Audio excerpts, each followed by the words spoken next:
तुम्ही जर उपनगरीय रेल्वेनं प्रवास करताय, मग ती मध्य रेल्वे असो किंवा पश्चिम रेल्वे असो, या रेल्वेतनं प्रवास करताना जेव्हा ट्रेन उशिरा येते तेव्हा आपण रेल्वे प्रशासनाच्या नावानं खडे फोडत असतो. मात्र या रेल्वेतनं प्रवास करताना तुमच्याकडे वैध तिकीट नसेल तर तुमच्यावर कारवाई होते. गेल्या अनेक महिन्यांपासनं किंबहुना वर्षांपासनं रेल्वेची फुकट्या प्रवाशांवर कारवाई, फुकट्या प्रवाशांकडनं रेल्वेनं वसूल केला कोट्यवधींचा दंड, मध्य रेल्वेवरती पश्चिम रेल्वेवरती उदंड झाले फुटके प्रवासी, या आणि अशा अनेक बातम्या आपण वर्तमानपत्रातनं वाचलेल्या आहेत आणि त्या टी व्हीतनं बघितल्यासुद्धा आहेत. मात्र आता फुकट्या प्रवाशांबरोबर आणखी एका गोष्टीनं रेल्वेची डोकेदुखी वाढवलेली आहे आणि ती गोष्ट म्हणजे AI. हो, आर्टिफिशियल इंटेलिजन्स हे रेल्वेसाठी डोकेदुखीचं ठरत आहे.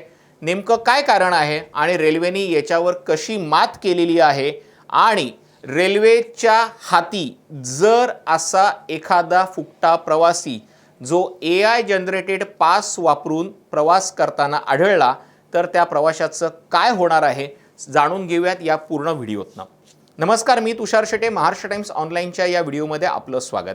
आपल्याला माहिती आहे की उपनगरीय रेल्वे सेवा, मग ती पश्चिम रेल्वे असो की मध्य रेल्वे असो, यांना मुंबईची जीवनवाहिनी म्हटली जाते. दररोज लाखो प्रवाशांना ही रेल्वे त्यांच्या घरापासून नोकरीच्या ठिकाणापर्यंत पोहोचवत असते. गेल्या अनेक वर्षांपासून गर्दी वाढलेली आहे, त्यामुळे रेल्वेचा बोजा किंवा प्रवासी वहन करण्याची क्षमता ही कमी होऊ लागलेली आहे आणि याच गर्दीचा फायदा घेऊन अनेक फुकटे प्रवासी रेल्वेतनं प्रवास करताना आढळत होते. मात्र यांच्यावर कारवाई करण्यासाठी रेल्वेनं TCंचा स्क्वॉड वाढवला आणि हे सगळे TC आता वेगवेगळ्या रेल्वे प्लॅटफॉर्मवरती उभे राहून लोकांना पकडताना आपल्याला पाहायला मिळतात. अनेक TC हे रेल्वे प्लॅटफॉर्मवरती पण उभे असतात. नॉर्मल डब्यांमध्ये गर्दी होते म्हणून अनेक लोक हे फर्स्ट क्लासमध्ये जाऊन प्रवास करायचे, म्हणून प्रवाशांची ही शक्कल लक्षात घेऊन रेल्वेनं अनेकदा फर्स्ट क्लासच्या कंपार्टमेंटच्या बाहेर TC उभे केले, जेणेकरून ज्यांच्याकडे व्हॅलिड तिकीट नसेल किंवा ज्यांच्याकडे फर्स्ट क्लासचं तिकीट किंवा पास नसेल अशा प्रवाशांवर कारवाई करता येईल. मात्र जसजसा जमाना बदलतो तसतसं लोकही अपग्रेड होतात आणि याच अपग्रेड होण्याबरोबर लोक चुका करू लागतात. म्हणतात ना की आपल्याकडे एखादी नवीन गोष्ट आली की तिचा सदुपयोग करण्याऐवजी तिचा दुरुपयोग कसा करून घेतला जावा याकडे लोकांचं जास्त लक्ष असतं. काही ठराविक लोक आहेत ती, आणि याच लोकांमुळे रेल्वेला आत्तापर्यंत लाखो रुपयांचा फटका बसला होता. मात्र रेल्वेचे अलर्ट TC जे तिकीट तपासायला ट्रेनमध्ये येतात त्यांच्यामुळे एक नवीन भांडाफोड झालेला आहे. आपल्याला आठवत असेल की मागच्या आठवड्यामध्ये AC ट्रेनमधनं प्रवास करणाऱ्या एका प्रवाशांना रेल्वेच्या तिकीट विचारलं, तेव्हा या प्रवाशानं सांगितलं त्यांनी त्याच्या मोबाईलमधनं तिकीट काढून दाखवलं. आता ही एक गोष्ट लक्षात घ्या, जेव्हा तुम्ही कोणतंही तिकीट तुमच्याकडे असतं तेव्हा तुम्हाला ते UTS मधनंच दाखवावं लागतं. UTS पेक्षा तुमच्याकडे दुसऱ्या कुठल्या तिकिटाचा स्क्रीनशॉट असेल तर तो ग्राह्य मानला जात नाही. आणि या प्रवाशानं व्हॉट्सॲपवरती एक तिकिटाचा स्क्रीनशॉट TCला दाखवला आणि जेव्हा रेल्वे आपल्याला तिकीट देत असतं तेव्हा त्या तिकिटामध्ये ते एक अल्फा न्यूमरिक कोड जनरेट करतात आणि हाच तो कोड असतो ज्यावरती TCंचं नजर असते, जेणेकरून त्यांना कळतं की हे दिलेलं हे तिकीट खरं आहे की खोटं आहे. मात्र या प्रवाशानं स्क्रीनशॉटच्या माध्यमातून AI जनरेटेड खोटं तिकीट तयार केलेलं होतं, ज्याच्यावरती अल्फा न्यूमरिक कोड नव्हता. रेल्वेच्या इतिहासातली ही पहिली घटना झालेली होती. रेल्वेनं हे प्रकरण गांभीर्याने घेतलं आणि त्याच्यानंतर आता रेल्वेनं special AI ticket checker staff तैनात केलेला आहे.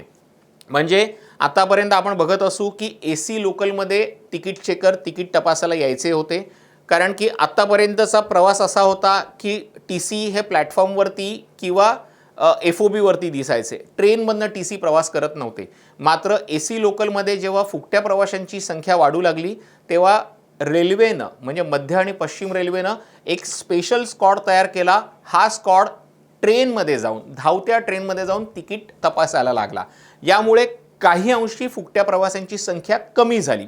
मात्र आजही असे अनेक फुकटे प्रवासी आहेत जे विना तिकीट प्रवास करतात, कारण की त्याचं महत्त्वाचं कारण असं आहे की रेल्वेनं दंडाची रक्कम ही कमी ठेवलेली आहे.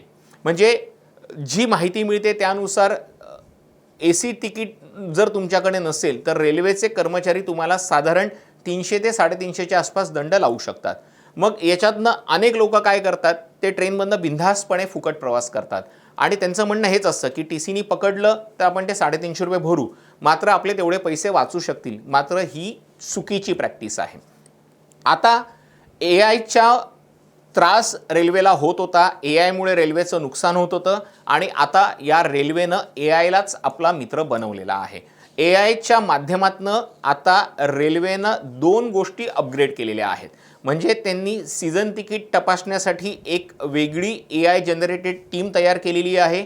त्याचबरोबर लांब पल्ल्याच्या गाड्यांसाठी जेव्हा आपण एक्सप्रेस किंवा मेल तिकिटांचं रिझर्वेशन करतो आणि अनेकांची तक्रार असते की जेव्हा आपण ऑनलाईन रिझर्वेशन करायला बसतो तेव्हा आपल्याला तिकीट मिळत नाही किंवा तिकीट विंडो ओपन झाली रे झाली. विंडो इन द सेन्स मी हे म्हणतोय की तुम्ही लॉग इन करायला जरी सुरुवात केली तरी लगेच तुम्हाला काही मिनिटांमध्ये सेकंदांमध्ये कळून जातं की तिकीट अवेलेबल नाही आहेत. याचं कारण असं होतं की एकाच तिकिटाच्या माध्यमातून एकच युजर ID वापरून एकाच वेळेला अनेक लोक बुकिंग करत होते. उदाहरणार्थ जर माझं नाव abc@xyz.com आहे आणि या युजरनेमवरनं मी आत्ता बुकिंग करत असेल आणि याच युजरनेमवरनं ॲट अ टाईम जर 10, 15 किंवा 20 ठिकाणी लॉग इन झालं आणि त्यांनी बुकिंग करण्याचा प्रयत्न केला तर त्या बुकिंगमुळे एकाच युजर ID मल्टिपल ठिकाणी वापरल्यामुळे रेल्वेच्या सर्व्हरवरती भार येत होता आणि ज्यामुळे तिकीट बुकिंग करायला अडचण येत होती. मात्र आता रेल्वेनं AI बोटचा वापर करायला सुरुवात केलेली आहे.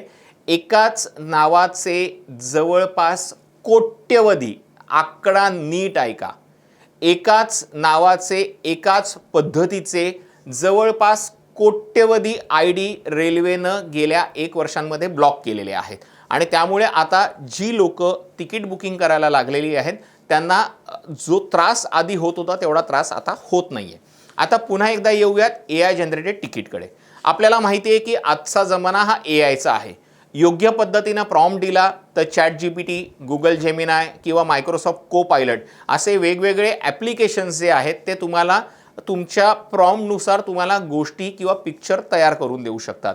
काही महाभागांनी काय केलेलं होतं, त्यांनी त्यांचं रेल्वेचं जे सीझन तिकीट होतं त्याचा स्क्रीनशॉट घेतला होता आणि तोच स्क्रीनशॉट त्यांनी त्या AIला टाकला आणि AIच्या सॉफ्टवेअरमध्ये त्यांनी त्यांना सांगितलं की आम्हाला याच्यावरची डेट बदलून पाहिजे.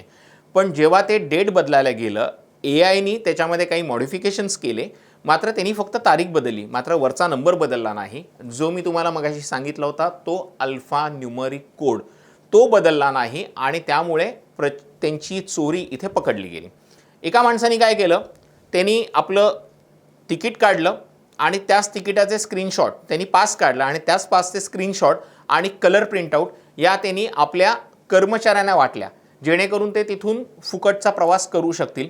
मात्र रेल्वेच्या TCच्या नजरेमध्ये ही चूक आली आणि म्हणूनच रेल्वेनं आता त्यांच्यावरती ही कारवाई केलेली आहे.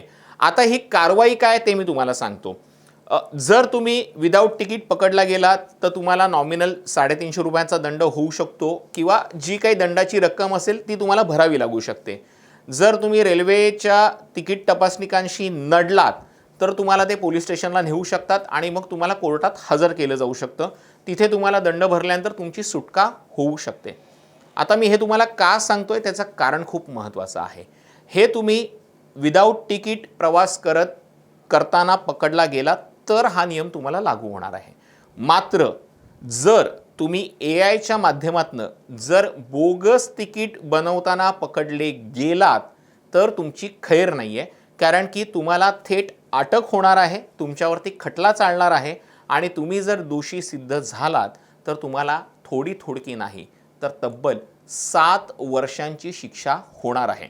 त्यामुळे AIचा वापर करून बोगस तिकीट जनरेट करणाऱ्यांवरती आता रेल्वे प्रशासनानं कडक कारवाई करण्याचा निर्णय घेतलेला आहे. त्यामुळे तुम्ही जर बनावट AI जनरेटेड तिकीट वापरणार असाल तर तुमच्यावरती रेल्वे ही मोठ्या पद्धतीनं आणि आक्रमक पद्धतीनं कारवाई करताना दिसणार आहे.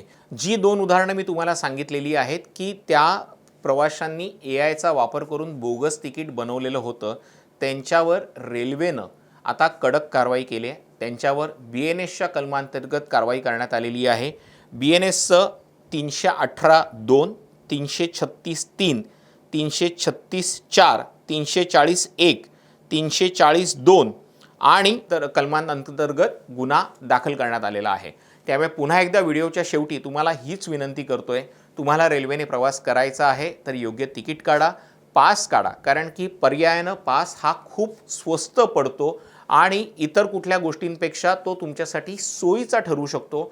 बोगस तिकीट काढून किंवा तिकीट मॉर्फ करून कोणत्याही पद्धतीने ट्रेनमधनं प्रवास करू नका। जर तुम्ही प्रवास असा केलात आणि कदाचित एकदा किंवा दोनदा तुम्ही टीसींच्या नजरेतनं जरी सुटलात तरीही तुमच्यावर टीसींची नजर, रेल्वे प्रशासनाची नजर ही घारींप्रमाणे असणार आहे आणि जर तुम्ही पकडला गेलात तर 7 वर्षांसाठी तुम्हाला तुरुंगवास भोगावा लागणार आहे। तुम्हाला हा माहितीपर व्हिडिओ कसा वाटला आम्हाला कमेंट करून नक्की सांगा। तुर्तास इथेच थांबतोय। धन्यवाद।